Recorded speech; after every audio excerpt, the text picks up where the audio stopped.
I do not believe it. The WCA did not make a controversial decision for once.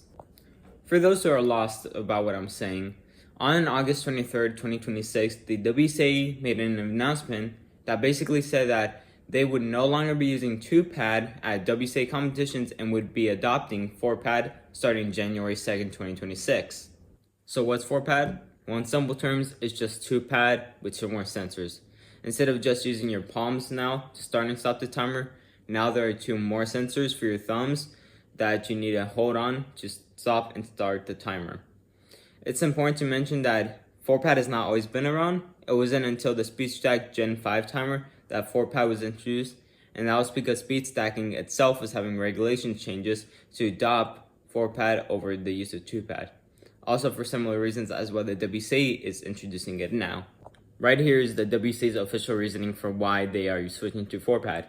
It has become clear that the use of speed solving timers with 2 sensor pads cause difficulties in enforcing these regulations, especially since regulation infractions may not be visible to a judge when viewed live. Frame-by-frame video offers one route around this, but performing this analysis is time-consuming and reliant on high-quality video being available. No viable changes to the current regulations wording or other suitable means have been identified that will provide a satisfactory resolution using existing timer requirements. So in other words, Yiheng. Yiheng Wang is known for his many controversies involving a technique called sliding. Sliding is basically where, as the name suggests, you slide your palms of your hands across a timer, which allows for a very fast pickup. Now what would happen is that Yiheng Wang would be touching the cube before he started the timer, which was a breach of regulations. But because sliding is a very fast technique, judges cannot see in real time Yiheng's breaking the rule.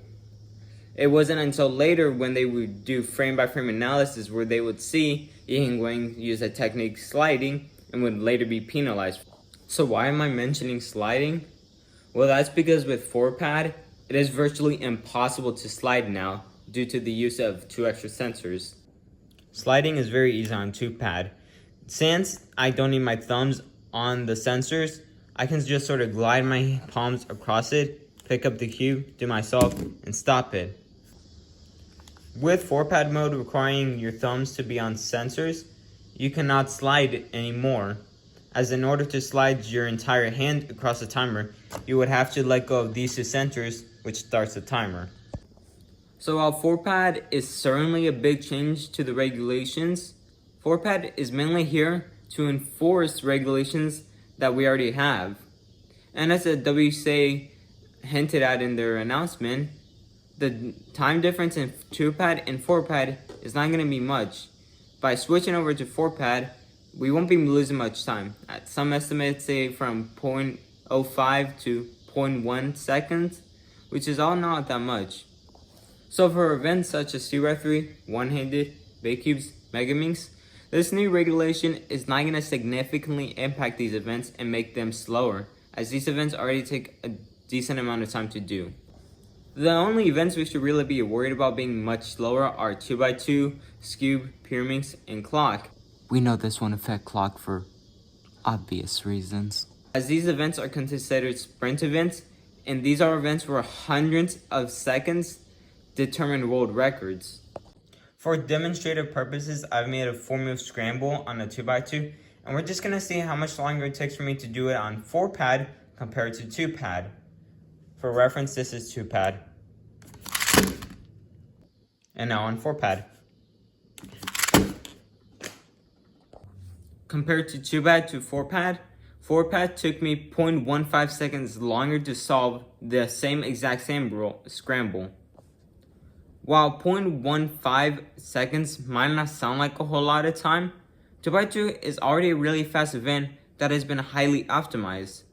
Just to show, Sujan Feist recently tied his 0.86 WR average on 2x2. While that might not be significant to you guys, to me it is. 2x2 is already near the human limit of speed, and even the world record holders are struggling to beat their own records. So while what I just said certainly applies to the other sprint events of Pyraminx, Scube, and Clock, which Clock won't have to worry about much longer, it is amplified in 2x2 simply because of how close everything is in 2x2.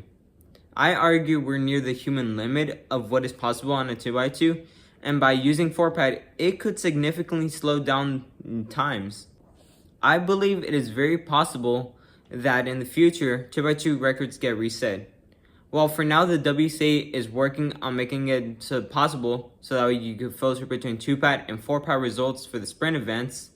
2x2 is very close, and it is very possible that by moving to 4-pad, we may never be able to break the 2-pad records. Anyway, I just wanted to share my thoughts on this announcement. After all, it is pretty big news for the community. And you know what? Feel free to like it and subscribe. Or don't. Nobody's forcing you. But anyway, just go to bed tonight knowing that you may never become a 2x2 world record holder after this.